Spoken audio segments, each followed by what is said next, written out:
Ladies and gentlemen, very good morning to you and welcome to Taipei for the Intel Extreme Masters Taipei, our 25th StarCraft 2 event in a very long history. It is, of course, Season 9. We're at the last stop of the season for our World Championships in March in Katowice. Last chance saloon then for the StarCraft players to qualify through. 16 fantastic players all battling it out for the $10,000 prize fund and, of course, those important 750 WCS points as well.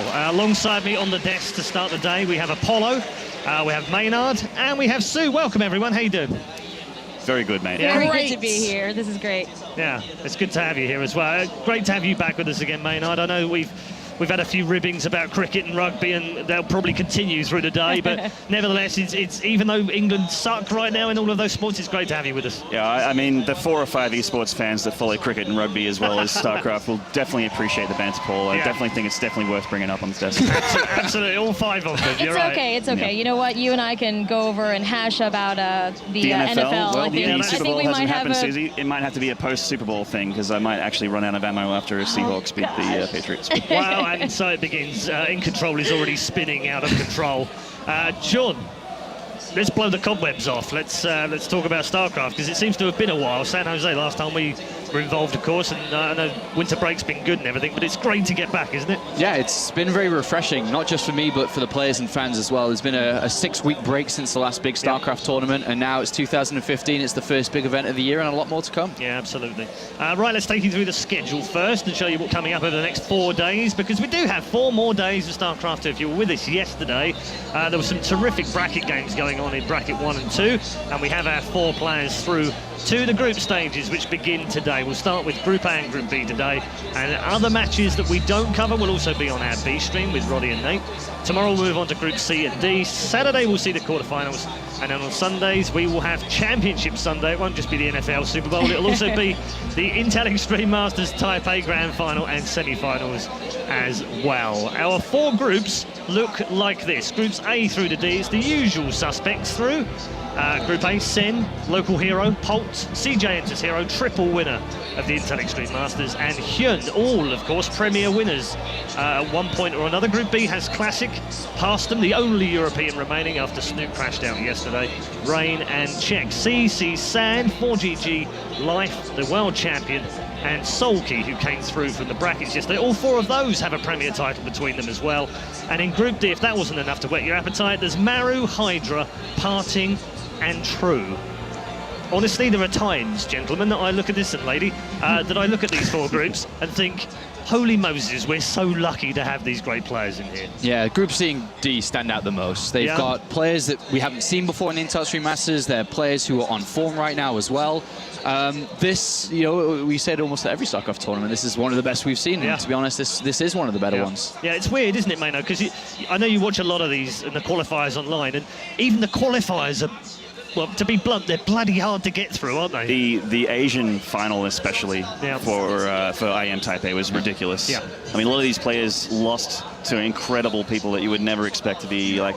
I mean, the final for cricket, it's a shame because a lot of the Oceanic dudes have to play in it. But you're almost guaranteed when you're lumped in with the Koreans that the big scary guys are going to go through. And even some of the scary guys didn't make it. Like True had to come to the open bracket to qualify. A guy like True had to come here. And then had to play Solkey first round. I know, I saw that. First round. You know, it's been a while since I've been back on, you know, doing a lot of things for StarCraft. Yes, welcome back from the dark side. Thank you very much. But no, this is really exciting for me to come to this event and see all the really high-end players who've, you know, they've just been dominating throughout, and it's great to see some of the Kespa players here as well. Absolutely. So I'm really excited. You hung out with them yesterday. You were sort of milling around watching some of the matches. What was your general feeling? Who felt to you like they were in form, they were doing well? Actually, you know, I've been talking to them all morning, and they're all feeling really good. 4GG kind of was like, oh, as soon as I saw Soki's in my group, I kind of laid, you know, I might be throwing in the towel and just enjoying my time in Taipei. But, you know, other than that, everyone else I've talked to, they're feeling really good this morning. So,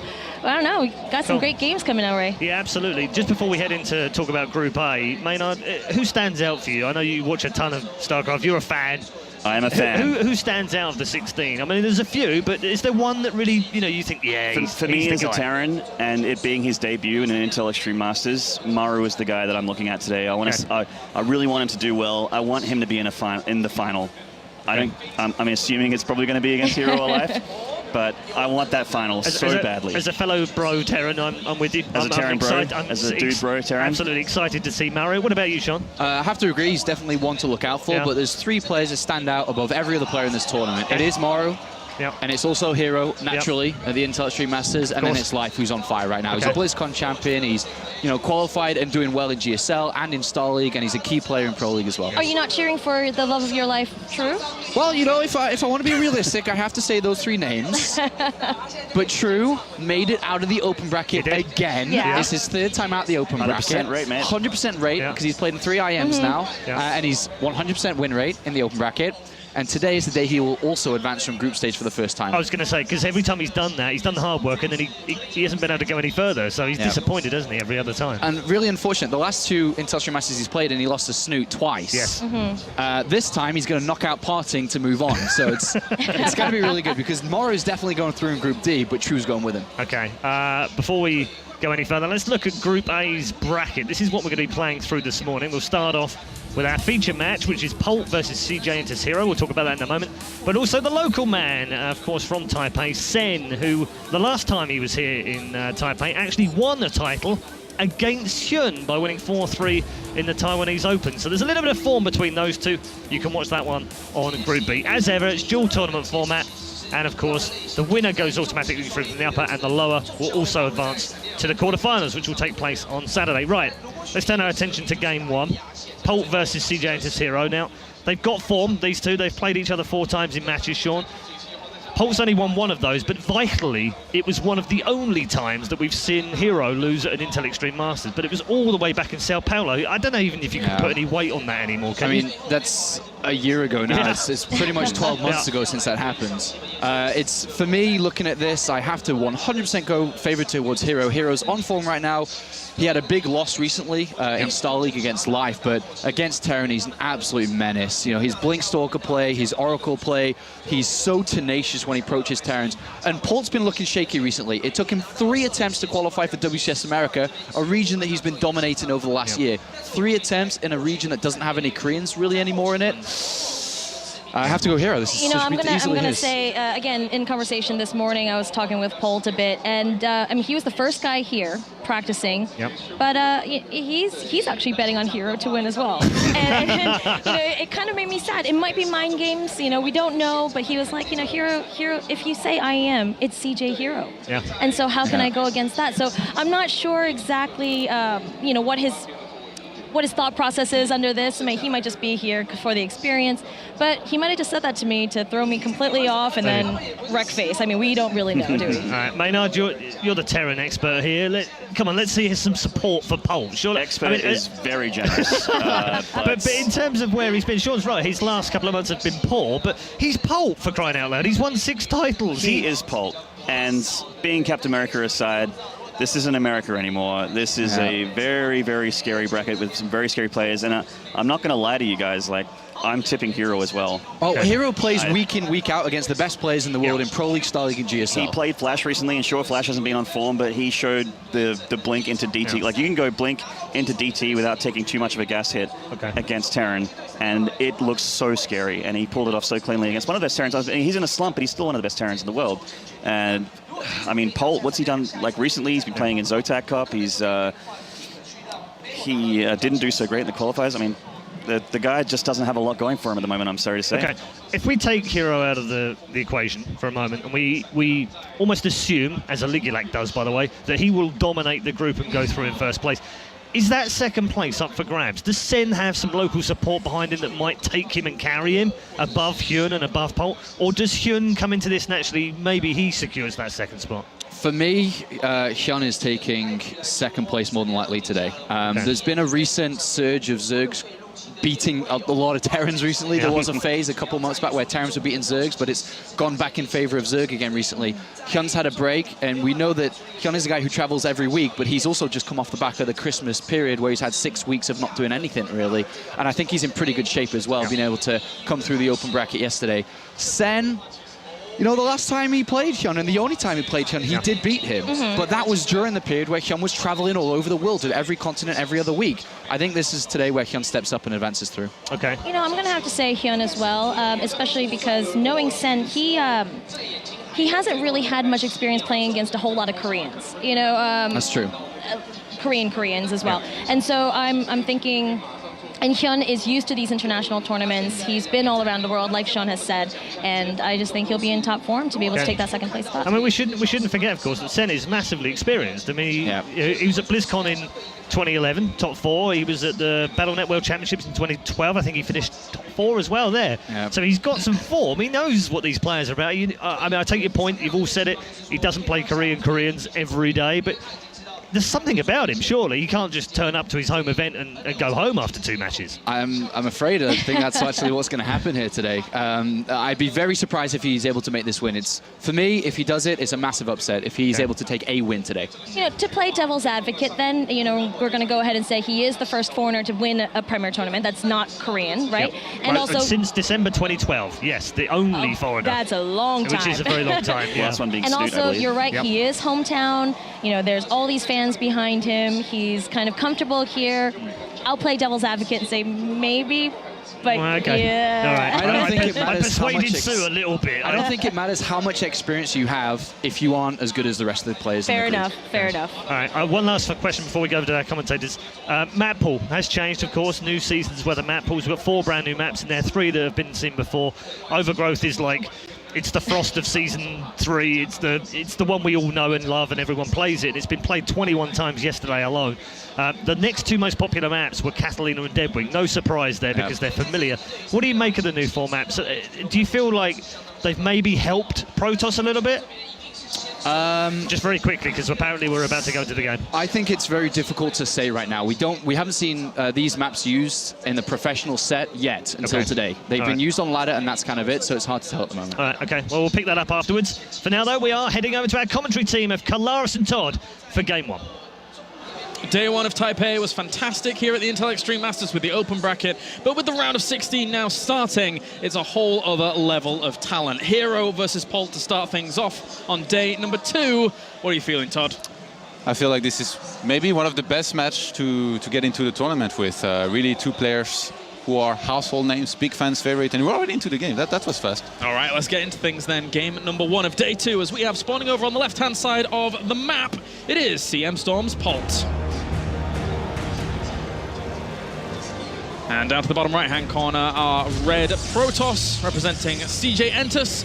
It is herO, who the last time we saw these 2 play, or the last time I really feel we had these 2 play at an Intel Extreme Masters, a World Championship in Katowice, it was so close in that round of 4, 3-2 in favor of herO, moving on to the final. So I'm very, very excited to see these guys play once again. And our esports historian, Red Eye, pointed out very nicely that herO is one of the only 2 guys with Snoot to ever beat herO in an Intel Extreme Masters that was in Sao Paulo. And those games were actually really sick. I remember all the multitask back then. Polt, his style was brand new. You know, this style of attacking in 2 places at the same time with big chunks of army. Since then, it's evolved a lot. He's doing a lot more, you know, big doom drops to try and snipe the nexus of his opponents.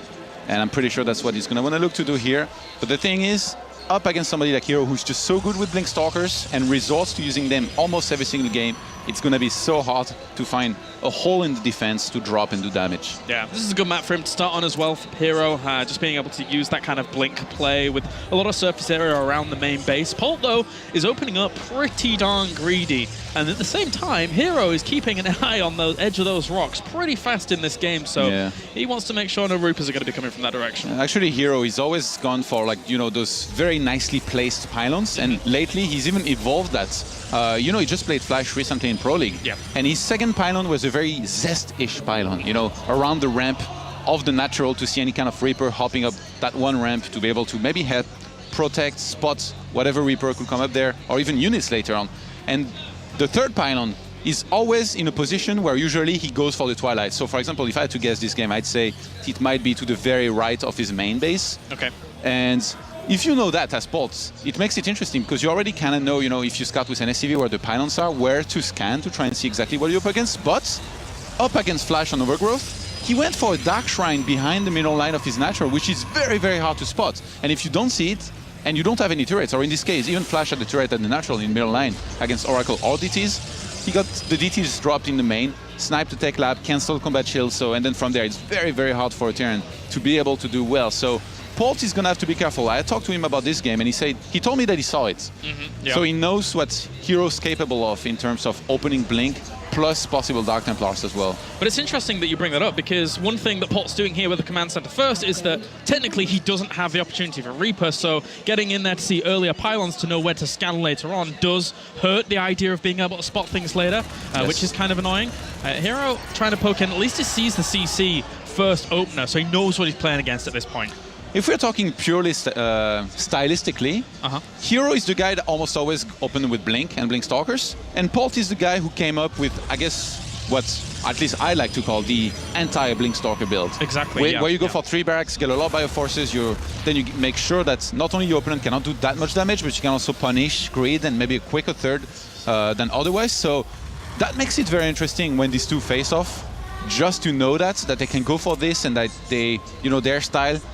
Supposedly, Polt's style would counter herO's style, but herO has so much initiative when you open with Blink Stalkers the way he does. So that's going to have to be one of the things that we keep in mind, and we already saw a Twilight Council go down in this game, so I'm pretty sure that we're at least going to see Blink, maybe a Dark Shrine as well. Would you like to see some DTs? I wouldn't mind it. Everybody likes to see DTs, but just not in their games and against them. Just not against them. That's how it goes. When you hear the noise of the swipe, it's the swipe. Yeah, the swipe. It's like Hong the Kong. Hack and slash. Yeah, the hack and slash. The execution, the butchery. Yeah. It depends how much damage you're going to take it if your missile turrets are in the right place, I guess. Yeah. But you're totally right, and you pretty much stole the words right out of my mouth. Polt has been so good against Blink, but again, if you mix it up a little bit, if you do add those DTs for flavor, like we've seen herO do, then it can get a little bit scary. For now, though, as the game has gone on, Polt's looking okay. Not too many huge decisions have been made, but it's going to be difficult for him to spot that Twilight Council, I think, again, because he didn't have that Reaper opener, didn't quite know where all the pylons were in the main base to be able to spot later on. Thing is, when you play against herO, even if you don't see that Twilight Council, like, you can always kind of get a feel of how many Stalkers he has on the map, and that's already a massive tail that is usually going for Blink, and he's pretty much like 90% of the time going for it. So shouldn't be that much of a big deal, it's not like he's going to get surprised by Blink ever anyway when playing against herO. It's interesting, though, what Susie mentioned with talking a little bit to Polt, and Polt not sounding confident at all, basically saying that he predicted herO to do very well here. That's not something I'm really used to with the players coming here. A lot of them, they want to be confident, and even if they're not, they try to basically tell themselves that they are very confident and that they're going to do well, but Polt was just like, yeah, I think herO should win against me and stuff. That's maybe not the best taste of mind, so I'm curious whether it's because he's just not that confident overall, or because he wants to be relaxed about it. Maybe not put too much pressure on himself. You know. I mean, what do you think about Polt's chances in this group overall? Because going up against herO, very, very tough opponent, of course. A lot of people pegging herO to win here. But then if you look at the rest of the group, with Sen and Hyun, he hasn't looked that fresh against Zergs. If we go back to what Apollo was saying with how he kind of wasn't able to do too well in the first and second qualifier of WCS America, he went out to 2 Zergs during that. Not in very convincing fashion from his side of things. So, what do you think his chances are overall? The thing is, for a tournament like this, he gets to think a lot about his matches. He's a very smart player. And even if, say, he was in the worst shape of his life against Zerg, I really feel like getting to think so much about a match and an opponent is going to give a massive edge to somebody like Polt, who's just so good at thinking hard on his build order and how he's going to play against somebody's style. And I mean, it's not like also Hyun against Terran is super unpredictable in regards as to he has 1,000 builds. He has one general style, which he's a little bit predictable to some extent. So I would go as far maybe as saying that for me, Polt is even maybe the favorite against Hyun or against the Zergs, even though he hasn't done that well. And even if he was to win against herO, obviously I think herO's the favorite, but I wouldn't even be that shocked. That's how much I respect Polt, even though he has hard times here and there. He's always played so well in the past that I just can't get that image away from myself of him just being this beast that just wins games. I completely understand your point of view, because he is such an intelligent player. It's something that I've honed in on for a long, long time, him being a very cerebral player overall. He knows... Cerebral. Huh? Yeah, man. I like that. I'm going to go with the WWE term of he's the cerebral assassin, man. He's like Triple H. And he's very, very good when it comes to thinking about the game, in and out. He pretty much knows what you're going to be doing. And approaching herO, as you said, he probably knows Blink's going to come onto the table very, very soon. I was asking him about practice, actually. I was asking him whether he practices a lot and where does he practice Korean ladder, and he was just telling me that he does not practice all that much currently compared to what he used to. And when I asked him why, he said that he felt old. So I was like, man, you're talking to the right guy. I can totally relate. You know, when you've been playing for so long time and you've played so many games in your life, it's really hard, you know, to keep up with the routine of training that you need to have in StarCraft 2, which is basically a lot of hours every day, ideally like up to 10 hours of practice, or at least watching VODs, watching streams, studying build orders, talking about strategies, and playing, just raw playing, be it ladder or custom games. You need to play a lot. So it can get difficult at times to, you know, play a lot. And yeah, I was asking him about it. I'm like, oh yeah, I know the feeling. Like you play a few games and then you feel like you need to take a break, but then you extend that break before you kind of play again, but then you need to take another break. So the young guns, guys like Maru, Life, I really feel like these guys, they can easily play unlimited amounts, just as they desire. But for all the guys like Polt or myself, it can be a little bit more difficult. You are getting pretty old, I will admit. You are getting pretty old. But also, I mean, it's a good point. Back into the game. But yeah, he's actually in a group with a lot of old people. I mean, Sen is there. He's pretty old it's now. It's funny we say so old. They are like mid to late 20s. Not Paul old, let's be honest. Not Paul old. But they are pretty old. So, anyway, let's get back into the game on Catalina. As you can see, Blink is already on the way for herO. So, if Polt has anticipated this kind of play coming out, which I suspect he probably has, we're going to see him try and figure this out a little bit and then accommodate to it. Okay, 3 additional gates. Okay. Usually, or at least recently when he played against Flash, he just added the 1 more because I guess he did want to go for the Dark Shrine pretty early, and you still do need a little bit of money with that. The robot timing is pretty standard here for being herO. But the 4 gates, this may mean that he wants to go for quite a few Stalkers and basically, you know, blink up the ramp around the, you know, that potential third base on the right-hand side of Polt's main. Yeah. Blink from there into the main and try and do a lot of damage, or at least as much as he can. And we've seen quite a few Protosses use Blink very well on this map, Parting being one of them. You know, at a time where offensive Blink wasn't doing nearly as well as, you know, back in the Yonsu and Heavy Rain days. Somehow these guys just are bringing it back, and I have to say, like, their Blink movement and all that just makes it so difficult to practice and react well to it, just because it's so perfect.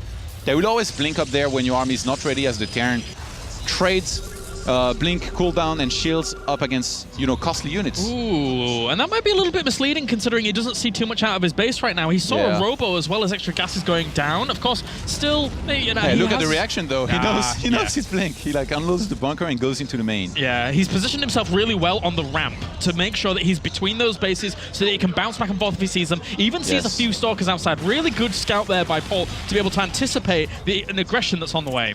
And our Observer Legend pointed out that Blink was indeed finished, and losing one Stalker here directly. Yeah, herO's in a slump. Not too characteristic there, losing that quickly. And then after losing that Stalker, instantly going into the Robo base. So this is forcing a reaction of defense out of Polt, but notice he hasn't really made too much in his main in terms of defense. Yeah. This army is just well positioned to be able to greet this. And also, he's noticing probably that there hasn't been that many extra Stalkers added on between that extra fight. These ones coming in now might tip him off a little. He's trying to get a critical mass of Stalkers with which you can even fight against this massive army of Polt. But Polt having opened with 3 barracks and pumping out that much bioforces, I really feel like if he plays this well, Polt is going to be in a great position. And herO right now is making most of the situation. He's trying to trade just shields for units, but he's actually lost a few Stalkers here and there. He finally got to snipe on that bunkers. And with a Warp Rhythm plus Robo Bay behind this, I'm really starting to think that herO might want to go into the third base. I really feel like herO's not the guy to go for an all-in. And look, he restarts pro production here. He's going to drop Zealots in the main and attack at the front with Blink Stalkers. Well, that's what makes a player like herO so incredibly scary. It's that he is pressuring you at the front with a Blink Stalker attack that can be extremely detrimental to a Terran, but then there are transitions behind it. The War Prism Harass on the way whilst this Blinker is going on, then the Colossi coming in as well. So Polt's accommodating, once again, for plans that are, you know, he's seeing face on. He's not realizing that there is a drop in the main, I think. Yeah. He finally evacuates, but this many Zealots is going to be pretty hard to kill. They could even go for the eBay. Oh, they're blocking each other. It'd be very nice to get that +1 down, but unfortunately we're blocked off by those minerals, so not exactly getting the most damage done that he would like to, as it's halfway complete. I don't think he's going to be able to kill this off by the time the bio will be able to save. Yeah, has to evacuate, but at the same time, the third base started. What are you guys doing here? walking to their deaths, unfortunately. You know, actually, like, with the amounts of units that herO has lost and with the damage that is done, this might be an incentive for Polt just to go for maybe even some kind of SCV pull and an attack on the natural or third base of his opponent. If you think about it, as I said, that he starts with third CC. Thank you, Polt. Well, guess I was wrong. Blinkstalker's going to head forwards once again, but can't get too much done now. The fact that that army is just a bit too big at the front there. Whoa! All Not right. a regular third base here for herO. Well, It's a hidden one and a lot of additional gateways. I guess since he went for double forge, he wants to maybe. Oh, he's gonna get that. Nice Really nice pickup. snipe. Actually, how many Vikings are we on? I think just a few, but oh, Polt playing a little bit sloppy here and there. All right, at least he was able to get one medevac though in return of that Warp Prism going down to the left-hand side, but I really losing. feel like, sorry, but Polt's army is so scary. Like if he was to get just a few more Vikings and attacks. Okay, yes, he's actually just on 2. I thought he had maybe 4 to 6 now, but that many. yeah, army supply is 73 to 48. It's the strength of herO right now. He's only in the Colossus.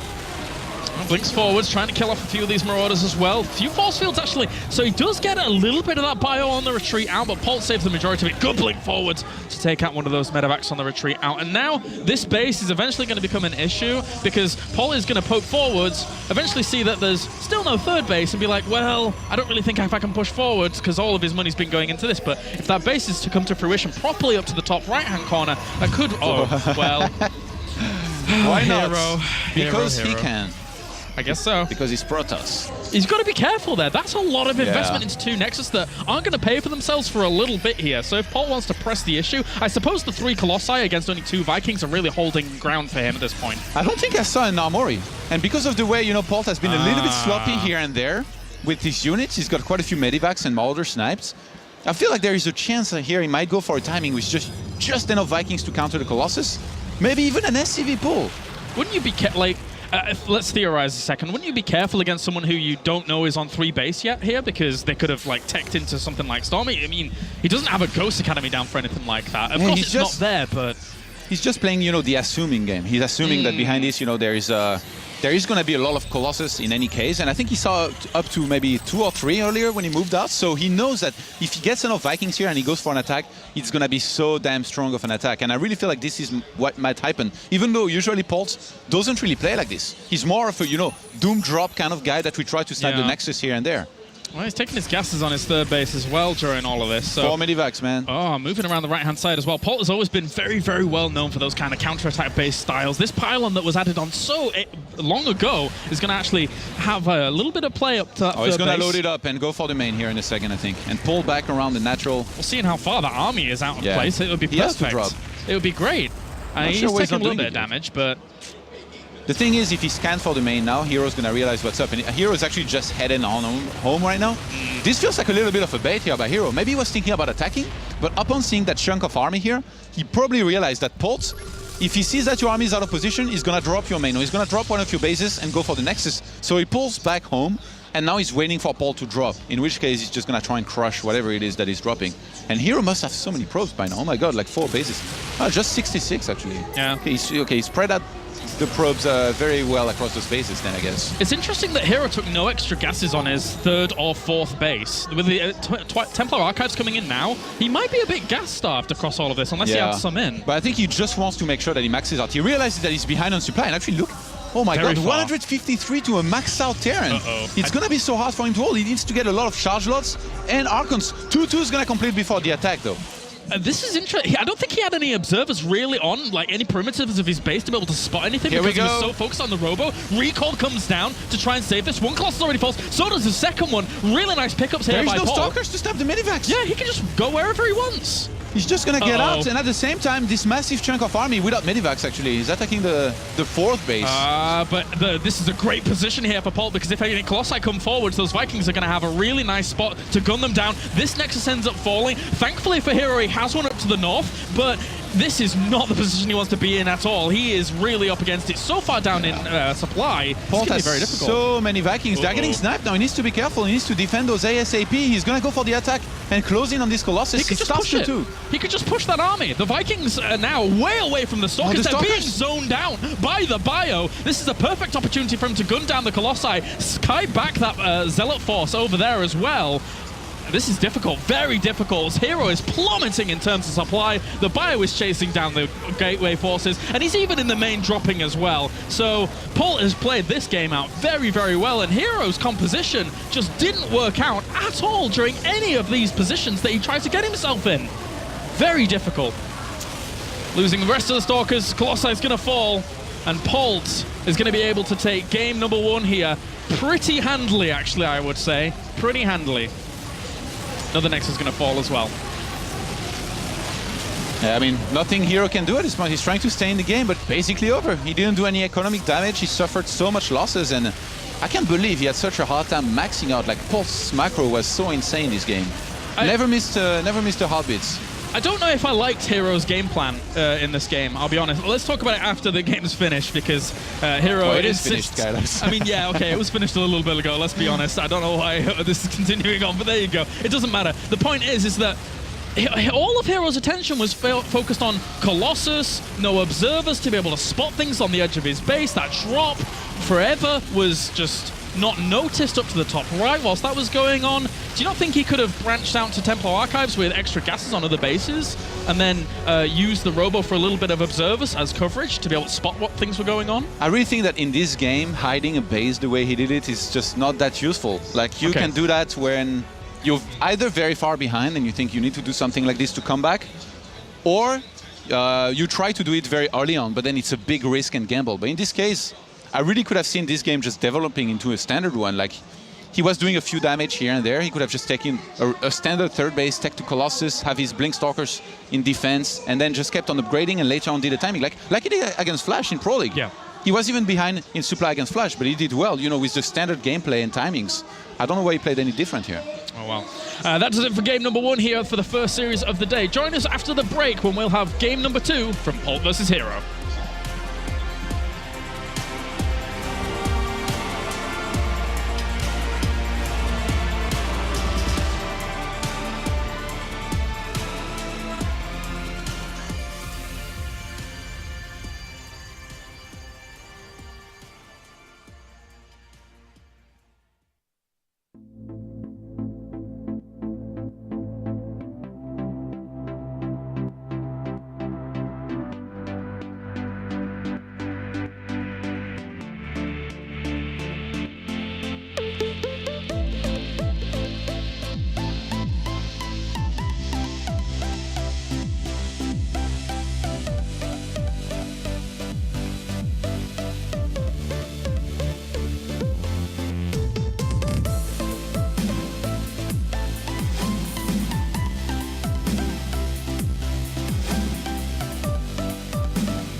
But yeah, not if we get in a situation like...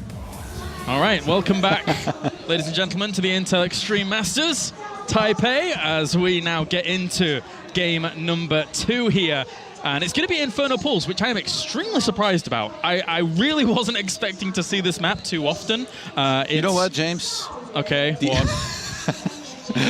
Why are you so apprehensive of what I'm going to say? I'm always scared of what you're going to say. The old map pool was extremely difficult for Protoss against Darren. Okay. So if you give us some fresh maps, even though these might be difficult, it's like a breath of fresh air, and you need to play on them, and you need to try them, and Inferno Pulse is one of those new maps. All right, well, let's get into that in game number 2 then between Polt and herO to find out who is going to be moving on to the winner's game in Group A. So far, Polt has looked good in that first game. I would dare to say herO didn't look as good as he normally does, but let's get into it. And they spawn close positions in the top. As we have spawning up to the top left, it is Polt from CM Storm. And over on the right position, it is herO from CJ Entus.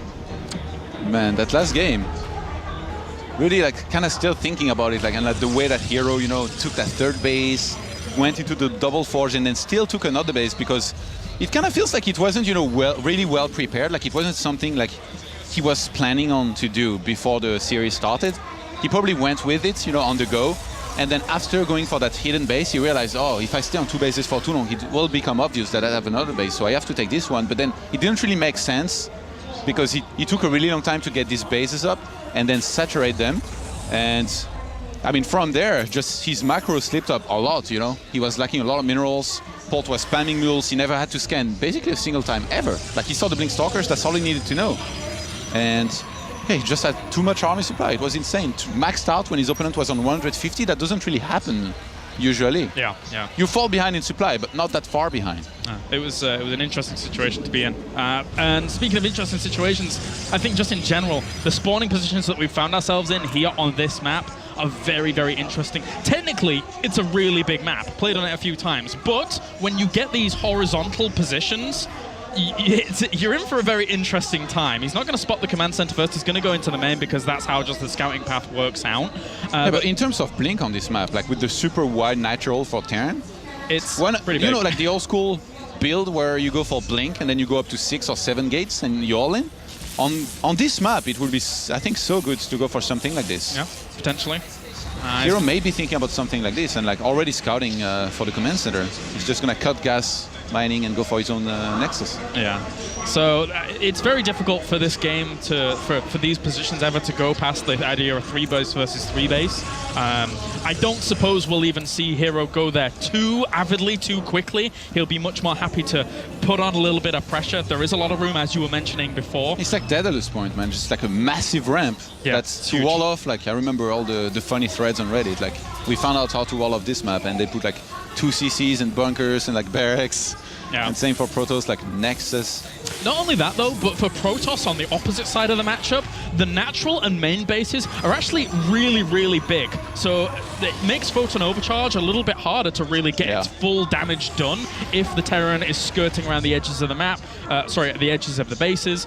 So you've got to be careful about that as herO, and that's why we've already seen a pylon down to the south of his base to be able to eventually spot things out later on. He needs to get that information quick. Come on, Photon Overcharge is still Photon Overcharge, let's be honest. It's still pretty cool. Yeah, okay, I can go with that. Okay, Polt's still going for the 3rd barracks here, not going to cut any corners, not going to take gases after just 2. He wants to get lots of bio, lots of Marines, some Marauders behind this. I really like the way he mixed units, by the way, last game. I think it was like 35 Marines, 35 Marauders at some point, so same amounts, and then got just enough Medivacs. Maybe a bit too few, but he had the 4, you know, to drop in the main.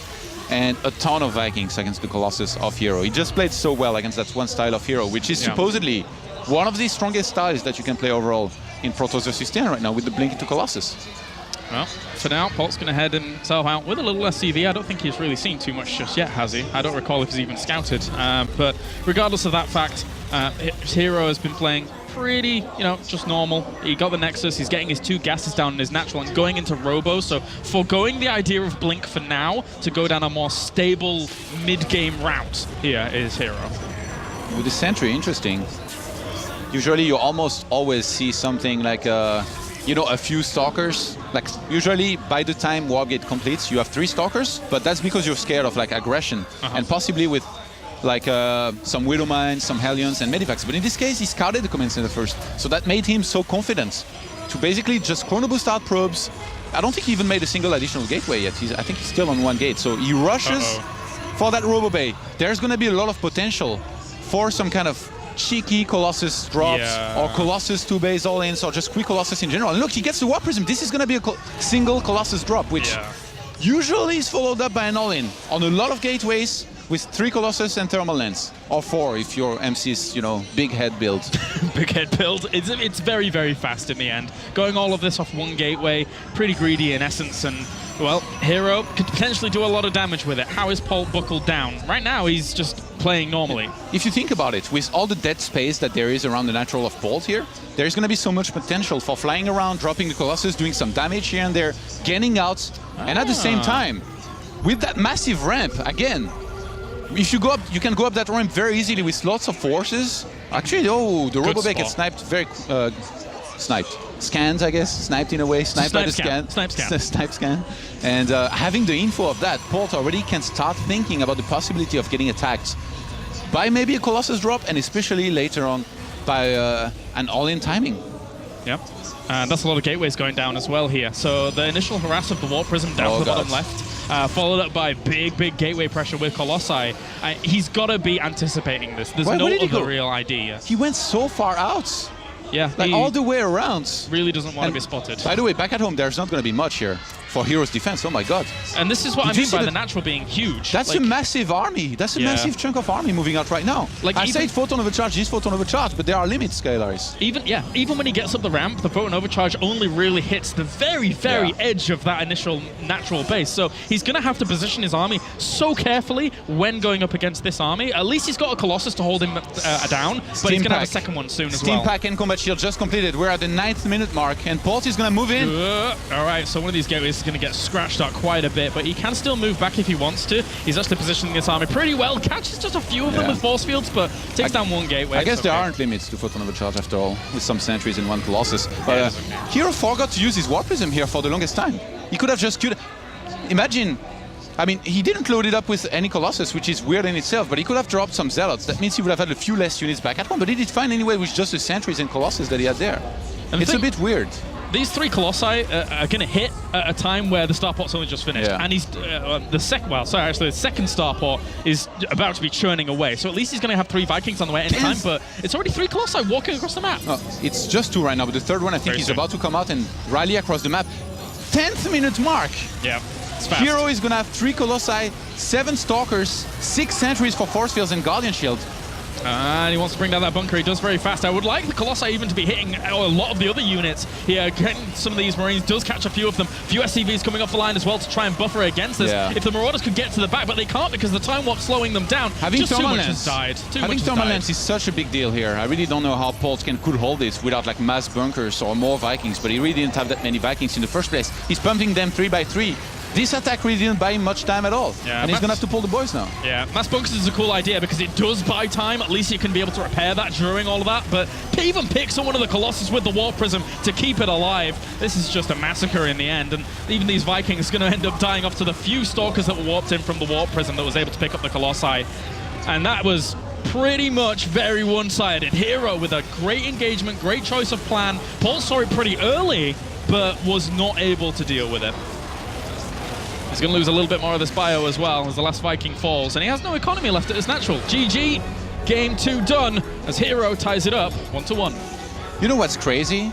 If Hero had loaded up his War Prism with 1 Colossus and went to drop it, he wouldn't have had 1 at home, because he had only 1 when he got attacked. Yep. It was like 1 Colossus, a bunch of sentries. Another was almost nice popping, but it would have I think he been a little bit late. This army was massive. Yeah, like even then, Polt pulling back, I think this may have been a mistake. He should have maybe committed his entire bio to try and trade against the Colossus and the sentries, because if he kills them, then there's not going to be sentries with enough energy for Guardian Shield or a lot of force fields when that attack comes, and it's going to be 2 Colossus instead of 1. Then maybe he would have enough Vikings and bunkers to hold. So really not sure here. Like in the end, his team, they lost a lot, killed almost nothing.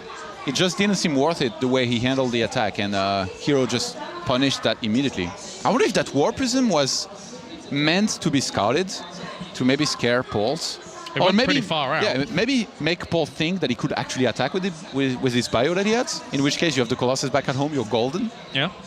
That 1 Colossus, you're right, it did help a lot. And the second one was not going to be out in time for that little push. So at least it was able to buy him some time during that. But now, in just a little bit, we're going to be getting into Expedition Lost for Game 3, another one of our new maps. And again, it's one of those maps that does focus around the kind of 2-base play. Third base is very, very far out. If you're a Protoss going for a third base on that map against a Terran, a player like Polt is going to be able to exploit you one way or another. Really? And a player like Hero is not going to be able to pull it off, you think? 2 bases, man. Is that what you're saying? 2 bases. 2 bases for Hero? Maybe. Yes. It's really far away. He just did 1. The likelihood that he holds another 2 base is... It's time for Blink. Actually, maybe not on Expedition Lost. Maybe not. You're very torn about this. I'm glad I can torture you. The problem is you can't, like, Blink on Expedition Lost is an interesting one because you can't really get from the front of your opponent's natural all the way back to where the rocks are to then blink up into the main, because it's quite. But the thing is, for somebody like Hero, you don't have to be particularly aggressive with the Blink. He can adjust very well. True. He could just go for double gates, enough Stalkers to defend, and maybe a DT drop this time. Yeah. DT drop builds. Snipe combat shield at 60%. Always a nice thing to have happen for you. Sorry, Flat. gosh, poor guy. But yeah, that would be nice. That would be nice. He certainly has a lot of tricks up his sleeve, that's for sure. We've seen it time and time again. I spoke to herO before this series actually unfolded, and he seems pretty confident going into this tournament. I think that loss to Polt in the first game may have been a little bit of a shake, because I don't think he really anticipated losing to Polt here. I mean, of course, Polt's a very good player, don't get me wrong. But herO, as Apollo's already mentioned on the analysis desk, he's playing week in, week out with the very best players in the world in Pro League. You know, there is one build that's very specific to herO, which we haven't seen him do for a little bit of time now. It's the build where you go into Colossus, and after 3, you're going to Charge Loss and Templars without any forges. And usually what happens is that the turn is 1-1, he's on his way to 2-2, and you attack before he has 2-2. And because you skipped on forges, you have, say, 3 to 5 High Templars with energy for Storm. The Terran player will never have Ghosts, or maybe will have 1 to 3, which is not enough if you play well with your Templars, which herO is definitely capable of. So you just kill him right out with the timing, either at the natural or third base. You try to get an engagement against the army of your opponent, you storm everything, and even though he can deal with the Colossus, he can never deal with the amount of Charge Loss and Templars that you have on the ground. And having started 2-2, he's going to play against the Terran, because he's going to have I guess that many units missing in his army in comparison as he would have otherwise. So it's a very interesting build that herO used in the past very successfully, and that I haven't seen from him lately. And I think this maybe could be a good map to pull it off. Yeah, could be. Okay, so finally herO has chosen the correct race, and we can get into game number 3. He was a little bit shaken, I guess, overall, but countdown has begun for map number 3 as we get herO and Polt on the way. The winner, obviously, going up to play against Hyun or Sen, as those two battle it out in a Zerg versus Zerg. Don't have any updates on that just yet. Nom. Nom. I think both of them would have a very good chance against Zergs, in my opinion. Even Polt here, despite what we were looking at in terms of like the WCS America results, I think he's still very good against Zergs. So I think That's what I said earlier. So you're disagreeing with me. I changed my opinion after seeing him playing this series after listening so to far. Me. Anyway, not after listening to Todd. Let's get into game number 3. So we have spawning down to the bottom left-hand corner. It is Polt representing CM Storm, and then up to the top right-hand corner, we have our red Protoss. It is herO representing CJ Entus. Every time I see this map, man, I just look at the middle and I keep thinking Neo planets. Yeah? Yeah, bit of the map. It's so similar. Yeah, I guess so. And it's a snowy map too, which we've had quite a few. At some point it started, and like we started using a lot of snowy maps. You don't like snow, Todd? Not too much. Does it not snow much in France? Snow is cold, man. No, I live in the south. Oh yeah, you do. No, never mind then. Do you go skiing, Todd? Do you think Maynard has ever experienced snow being Australian? I don't know. I don't think so. Small little bits. Small little bits. All right, let's see the openers here. herO, he really is one of those Protosses that will almost always open gateway on 13 and do a lot of scouting after it. But he's definitely also one of those Protosses that can skip it for some time. I remember actually the herO opener that he used very well for quite a while was the one where you open with the double gas. That was at a time where every Terran was always opening Reaper, basically 99% of the games. You open double gas, you mine, with the minimum on them. Yeah. And by the minimum, I mean you keep 15 or 16 mineral probes, so you mine like 1+1. Then you throw down the Nexus, and then you scout going around that one Reaper that could be there. Oh, legend. He's been taking tips from me. Look at that. Zooming in on the Tastelope. Anyway. On the what? The Tastelope. It's called a Tastelope. Tastelope? It's named after Tasteless. Oh, wow. You didn't know this? I didn't know that Tasteless was enough of a sick nerd bowler to have craters named after There's me. an Atosa-slope. I know about this one, yeah. Oh, but you don't know about the Tasteless one? No. Oh. Okay, then, fair play. Well, actually, I really like what Polt's doing on this map, going Reaper as the choice, because it's very difficult as a Protoss to deny the Reaper from jumping up either via the natural or via the back rock location. So you can get a pretty free scout off as a Terran on this map. So I really like the change up here from Polt. Okay. Are you feeling like there may be a very big blink aggression this game, or do you think we might see the build that I mentioned earlier with maybe the no forge style? I think if he were to do blink, he would do what you mentioned, which would be not play too aggressive with it, because it can be difficult to get up into the main. The build that I mentioned, by the way, you can do it on both 2 or 3 bases. Ah, okay. I still think though that the 3-base version is maybe a little bit better. Yeah. Just because like you're selling the story better, that you might be upgrading, and it's very hard for Terran to confirm whether or not you have forges upgrading. You know, you could be delaying like those a lot for all the Terran nodes, like, and also checking upgrades against Protoss, like pretty difficult. I feel for a Terran to time those very, very well. Well, if there is a 3-base version, I still think it's not so amazing on this map because of how far the 3rd base is out, even for a Protoss. It's a bit annoying. Trying to defend against these 3-base locations from drops, etc., something like Polt likes to do. Since he doesn't go for forges, he would have so much more than usual. He could play right in his favor as well. Yeah, that is a lot of investment. Not only the 2 forges, but the upgrades as well, so you would have more units, you are right. On bases where it's actually difficult, on maps where it's actually difficult to take a 3rd base, I've seen herO in the past. I think it was like against Maru in Pro League once upon a time, just taking a 3rd base, spamming Colossus, and when he got the 4th one, he just spammed non-stop Stalkers, got up to like 20 plus, waited for Maru to attack, killed his aggression, most of his, the big chunk of his army, and then counter-attacked and ended it straight away. Rather than taking it, to a longer game where it's going to be difficult to defend against drop and defend at 3rd base in general, he just played, aggression through defense at first and through counter-attacking, which can be a very good way to exploit this kind of a map. It's going to be Widow Mines here, Todd. What do you think? How do you think this lines up against what we're seeing from herO so far? Usually herO plays too well against this kind of style for it to work, but in this game he's delayed his robo quite a bit so far. But the fact that he has gone for just double the gateway, I do think that he's going to throw down the robo, and so far it looks pretty similar to what he did against Flash in Pro League. In which case he will go for the robo now, and then a little bit later on for the Dark Shrine, which usually, in that one game, he got behind the mineral line of his natural, which so far he has no pylon there. Yeah, and I don't think Polt really knows too much about this at the moment. He hasn't been able to get to the back of the base to scout what's going on. Robo's been thrown down here from herO, and this Reaper, unfortunately for it, despite having an opportunity, again, hasn't gone to that back rock area. Yeah. Hasn't really done too much. Usually you assign your Stalkers to defending one base and Mothership Core with Photon Overcharge to defend the other. But the thing is, what Polt's doing right now is kind of uncommon. You don't really see that much all that often this kind of build anymore. So this could do a lot of damage if herO just somehow is not ready here and there. And by the look of things, he wants to drop the Widow Mine in one base and attack with the Hellions in another. If those Hellions are spotted before the attacks come, this is a massive town. The Dark Shrine goes down around the natural.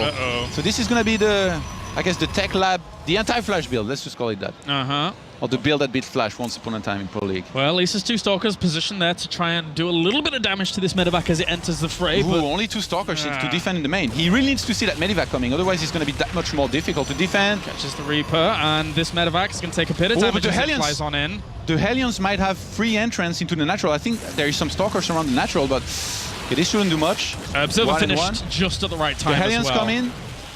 He actually took away the Observer from that location. These Hellions are going to do a lot of damage during all of this as well. 7 probes already. Yeah.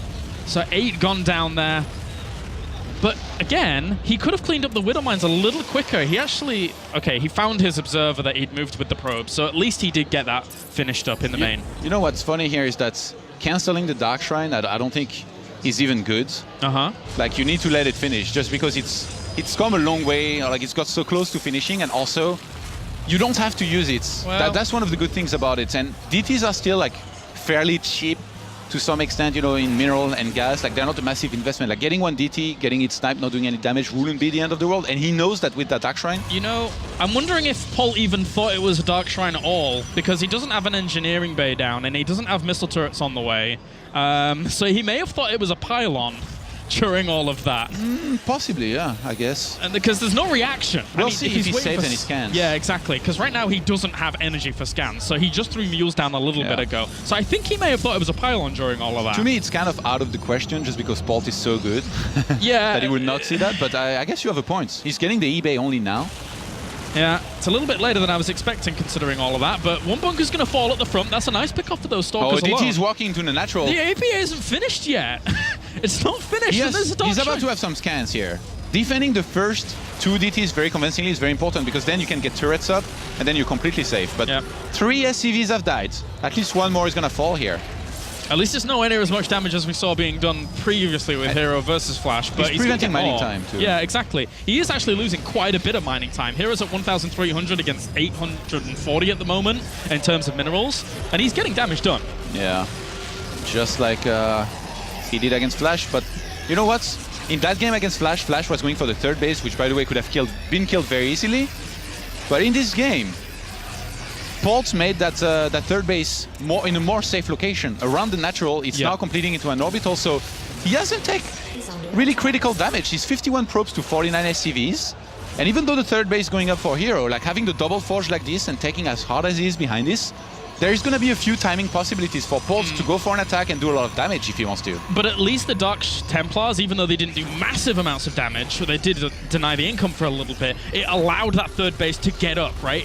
There's no pressure happening on the other side of the map because the DTs are keeping him at home, as well as the Stalkers at the front. They get themselves another bunker, and even the missile turret having to be replaced is really, really annoying here herO for Polt. is so good. Yeah. Even gonna get that one DT here, I think, momentarily. 1-1 now underway for herO, who I'm pretty sure he's going to do the same thing that he did against Flash, just get charged, get 2-2 going, and then right after that, get a Templar Archive and go into Storm and a lot of charge lots. And trying to get a missile turret again at that front position, so herO having to blink back during all of that. And at least this base is really, really gathering momentum now here for herO on the other side of the map. Polt down in terms of supply by just a little bit, evening that up nicely though, and actually finding that Warp Prism eventually. So shutting that down will be a great start for him. Doing very good on the Walker count actually, like he really didn't miss a bit as well in terms of, you know, keeping up with the probe production. 63 probes to 44 SCVs. Yeah. It really feels like Polt has to attack and do damage here, because otherwise he's going to start falling very far behind. Like, at a moment in the game, what's happening? He could have blinked. Is he on cooldown? No, he was not on cooldown. I'm pretty sure he was not on cooldown during all of that, so he could have blinked, but unfortunately lost a few of those Stalkers. Very, very opportunistic there by Polt to be able to push that down. And if he could actually put some pressure on at the back as well, that army's not too big there for herO. As you said, a lot of the supply is actually in probes. But I mean, having Colossus waiting up the ramp or cliff like this, you can't really drop into that, but I mean, and it's a big chunk of army. Yeah, it's only 3 medivacs too. He can't even load up that many units, but I guess Polt is going to start using the mobility of his army compared to herO's, and the fact that, as you talked about, the third base is so far away from the main that if Polt starts to go, maybe to use his old tricks, you know, where he attack in 2 places with big chunks of army, it's going to be so hard to split well as herO here.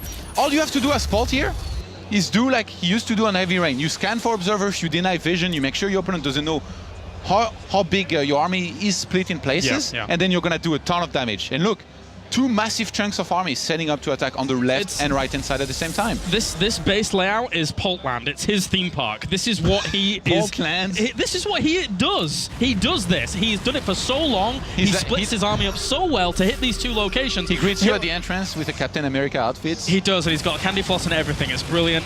Unfortunately, though, for him, herO split his army up pretty nicely. So he's going to be able to deflect that really, really well. And on the left-hand side as well, I don't think he's going to be able to get too much done. Actually, usually he doesn't bring his Vikings the way he's doing now, because otherwise they can't retreat and get sniped. But herO maybe overextending here a little bit. Oh, Polt was going for the surround. He might just go for the full-on engagement here. He's going to have to engage from a really weird angle, and he's going to actually lose a lot of the Colossi because of how that bio on the left-hand side was positioned in between these 2 armies. So Polt takes a very, very dramatic supply lead. Didn't even have to have the Viking support for during all of that to kill off the Colossi. A great little move there by Polt to separate up the army, divide and conquer, bring down the high priority targets. Another Colossi ends up falling, and even the probes off the line here for herO, who cannot deal with this torrent of aggression that we're seeing. As I said, it's Poltland, but he holds on for now, does herO. Polt plays so good, especially in terms of unit composition. He had so many Marauders, and they dealt a ton of damage to this army.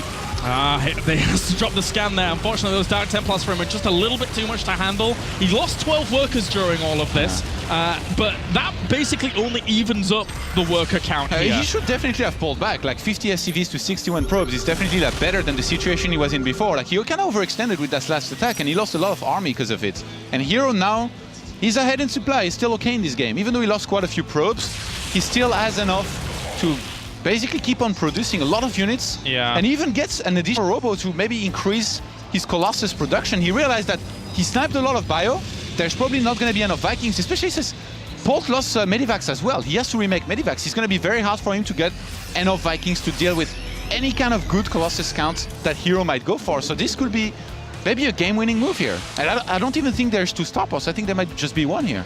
I think if there was a bit quicker saturation on the third for Polt during all of that, then it would have been fantastic. He's actually only transferred a few more SCVs over there about 30 seconds ago to really get that going. And only the second starport going down now, so as you late. just said. That is so late. Yeah. It's going to be so incredibly difficult for Polt to get enough Vikings to deal with the Colossus. And he's going to need insane drops here. And I mean, those are not insane drops. They're like drops spotted by one single suicidal zealot, which is always sad. Well, the thing is that I feel that Terran does well in these situations, in low supply situations, when trying to drop across 3 locations, but it's 2-2 against 1-0 at the moment, and that is not the best situation for Polt to be in. He doesn't want to be taking straight-up engagements. He has to continue doing what he does best, which is the harassment on the left and the right. Is Polt on a single eBay? I think it might be.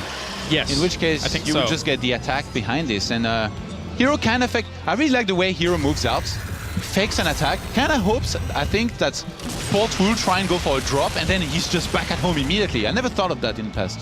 Definitely going to be trying that. I'll probably fail the defense anyway, but I will have tried to copy a cool move. That's fine. That's as long as you try and be cool, that's all that matters, Todd. Well, he's going to try and drop in the main. Are you giving me one of those speeches, like it's participating that's important? Well, in your case, yes, Todd. Anyway. Whoa! So, this drop on the right-hand side, that's quite strong. And there isn't too much, I don't think, in the main to deal with that. No. So he will see it quickly with the pylons, but again, not many observers anywhere to be able to spot these things earlier on in the map. herO is so confident. Starting 3-3 here could be very dangerous. A lot of Terrans, you know, if you played Bomber, for example, you should never start 3-3 here because he's going to pull SCVs and attack you before that can complete. But in this case, he started. He feels confident enough. And defensive DT warping. He's going to help in defending. Oh, the Forges. Oh, if he could bring down the Forges, if he brings them down, it would be fantastic. This army's just being rerouted. What is going on? That is not the direction you want to be going in. supply blocked. He's supply blocked very heavily. What just happened? He gets the Dark Shrine now. The scans gave him brilliant vision of where the army was anticipating his movement down. He's going to bring down this Nexus. He's not even focusing down the Forges just yet. He's more focusing down anything else that was going down. One Colossus ends up falling, but this army's bottlenecked. The Zealots can't get on top of this army. He's taking a lot of damage, but he just needs to get out did a lot of damage, but this is going to be defended, I think. Oh, if he blinks, he gets away. Why didn't he get the Forges? Well, I mean, that would have been a lovely pickup. He has been having to deal with this little Zealot harassment down in the right-hand side of this map. He actually lost a lot of workers during that. There is action everywhere, man. Like 20 or so workers. But and 3-3 is going to complete now. And I think herO's going for a timing, and Polt doesn't think he has enough to defend and calls GG. Well, that was very abrupt. There you go. GG. Of an end here. That was interesting. He lost, again though, we have to reiterate what we didn't see during that down to the bottom right-hand corner with that harassment on that third base, because he lost around 20 or so workers. Before that harassment had gone, he'd lost about 11, then we pulled up that thing and he lost about 35. So that was a lot of his economy down the toilet during all of that. And he didn't kill off big priority targets. He killed one Colossus off, but there were still a few left over after he'd lost a lot of his army trying to snipe out Nexus. You know what's crazy? It really feels like the way he had to evacuate the third base and like he took so much damage there here, Polt. It could have been prevented with just one bunker there, in which case, you know, you take no damage on that third base, and then you're in, I guess, okay position. I mean, he did lose a lot of army. He didn't snipe the Forges, probably realized that 3-3 was about to complete and he was going to be attacked anyway, but still, like, didn't feel like he was out of it just yet. Like, he was in a bad spot. But I don't know, feels like he left a little bit early anyway. And yeah, I just want to say that basically, maybe with one bunker, he doesn't have to leave here and he's in a much better position. So a little bit surprised that it went the way it did in the end. Well, regardless of that fact, herO was able to take a 2-1 victory. And also, elsewhere in this group, Hyun was able to take a 2-0 victory over Sen. So that means now we have Hyun versus herO in the winners match, and Polt is going to be going up against Sen in the losers match in Group A. So some cool matchups to come. Why didn't he go for the Forges, man? I don't know, that would have been so nice. It's like and a then dream. get out, maybe. It's like a dream scenario for Terran and a nightmare one for Protoss. When you make your Forges in the main, and when the Medivacs, and it's not even 2 Medivacs, it was like 4 or 5. It was a lot. They dropped everything on top of those Forges. You could literally click it, count 1 second, and the Forges are gone. This was so weird here by Polt. Wow. He prioritized everything else, like maybe the Nexus, killing the Colossus, which is definitely nice, but he still could have gotten those Forges. And then got out and made a longer game of it. Why, oh, why? Oh, well. That does it here from the caster's desk. Let's head over to the analysis desk with our winner. It's CJ herO. Yes, thank you very much. Yes, we do have herO on the desk joining us. CJ Entus, herO, great to have you back at the Intel Extreme Masters again. We love having you here. We love paying you $10,000 every time you come and giving you a trophy as well. 올 때마다 $10,000씩 주는 게 자기네들은 너무 영광스럽대. 더 영광스럽도록 만들어드리겠습니다. I mean, it's an honor for him too, and he wants to make it more honorable. I guess his way of saying he'd like to continue collecting those $10,000 every time. Yeah, we're okay with that. Let's start with game one. I know Sean wants to ask you a question about game one. Yeah, I was watching it all. Very impressive play from both sides, but the standout question has to be, I suppose, focused on game one, but the overall series. You must have been surprised at how well Polt played today. I think everyone was not kind of expecting that level of play from Polt. 일단 게임 1부터 시작할 건데 지금 폴트 선수가 이렇게 잘 할 거라고 예상을 했는지, 그리고 첫 경기에 그러니까 첫 경기 좀 공격스럽게 나왔는데 그걸 좀 당황한 것 같았어요. 네, 솔직히 첫 경기 해보고 적잖이 당황했거든요. Said first after game 1 he was kind of like, whoa, taken aback. 아, 그래서 이거 이렇게 그냥 흐르는 대로 가지 말고 그냥 좀 정신 차리고 해야겠다, 그렇게 생각했어. And he was thinking, all right, I can't just go with the flow with this. I'm going to have to really concentrate and beat this guy. Okay. Yeah. Game 3. Well, actually, let's do game 2. You said it was like spawn positions decided that had to be an all-in. I just want to get that from herO. What did he think? Was it spawns? Basically, they forced into that because of the spawning 이 positions. 경기에 그 맵에 이제 시작하는 그것 때문에 그런 빌드를 했는지. 아, 네. 이 경기는 즉흥적으로 자리도 그렇게 나오고 초반 빌드도 제가 좀 유리한 상황이었기 때문에 괜찮겠다 하고 그냥 했었어요. Yeah, he said it was the spawn. You know, he realized that, and then what he was planning on building was pretty aggressive anyway. And so as soon as he saw that, he was like, I think I'll be all right for this. Okay. Cool. Good stuff. He knows more English than he lets on as well now, because he does know more English. How much English has he got? 영어 되게 잘하면서 왜 못하는 척하고 있는 영어로 말해봐. 영어는 좀 아껴둘게요. 영어까지 보여드리면 No. Supposed to reply in 제 English. 매력이 너무 많이 He said his English he will reveal later in the tournament. If he reveals too much right now, then there's nothing really for surprise, you know? Okay, yeah, I get that. That's good. So Hyun is next for you. Easy game, right? 석현이. 네, 석현이 형 붙을 건데. 네, 어떻게 생각해요? 뭐 쉽게 어떻게 생각하냐고. 쉽게 이길 선수 아니냐고. 석현이 형이랑 최근에 숙소에서 같이 생활하고 있거든요. 그래서 석현이 형만 진짜 안 왔으면 좋겠다 했는데 딱 오더라고요. 어떻게 이게. He said actually Hyun's been living at the CJ house, so they've been practicing a lot together. So when he came here, he was thinking, man, Hyun's the one player I don't want in my group. I don't. And then he got it, and he was like, man, you know, this is just the way it goes, huh? Yeah. 연습 때 해봤을 때 굉장히 잘하는 형이기 때문에 절대 방심하면 안 될 것 같아. He said when I practice him, he's very good, so I can't rule him out. Well, just to jump in on that, he's never lost to Hyun before in any tournament. He beat him in the qualifiers on to way to playing today too. What was Hyun's biggest weakness against Protoss before moving into the CJ house, and what has he helped him improve on? 지금까지 보면 경기에서는 현한테 진 적이 없잖아. 그래서 CJ 오기 전에 현이 프로토스 전에 할 때 뭐가 제일 약한 점이라고 생각했어?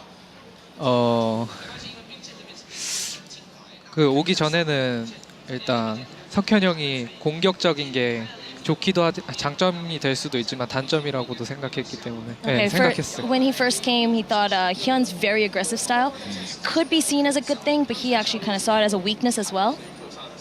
그런 거 많이 도와준 거야 그러면?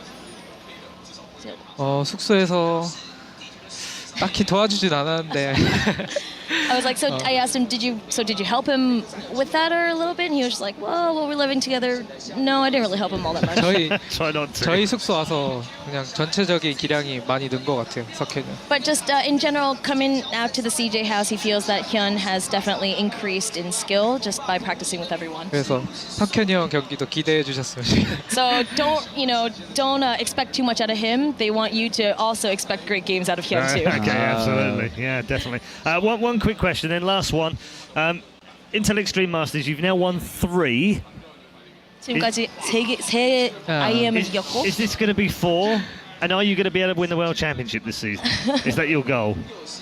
그게 목표인지 이번에도 이기고 이제 카토비체 가서도 우승할 건지. 카토비체. 네, 일단 카토비체는 생각하지 않고 이번에 우승해서 4회 우승까지 넘보고 싶어요. Okay, he said he's not even thinking about Katowice right now. Okay. But you know what? He would definitely like to make this number 4 for IEMs. Yeah. So that's his goal right now. It's crazy now. It's a great lineup as well. So he's got to go through an awful lot of good players before he can get to the grand final. But he's one step closer, and he will be back after the break playing in the upper bracket match against Hyun. Don't forget, we've got all of our usual social media going on. You can make sure you can tweet or Facebook, depending on what you want to do. Make sure you use the hashtag #IEM. All the details at the bottom of your screen. We'll be back right after the break with more action from the Intel Extreme Masters in Taipei.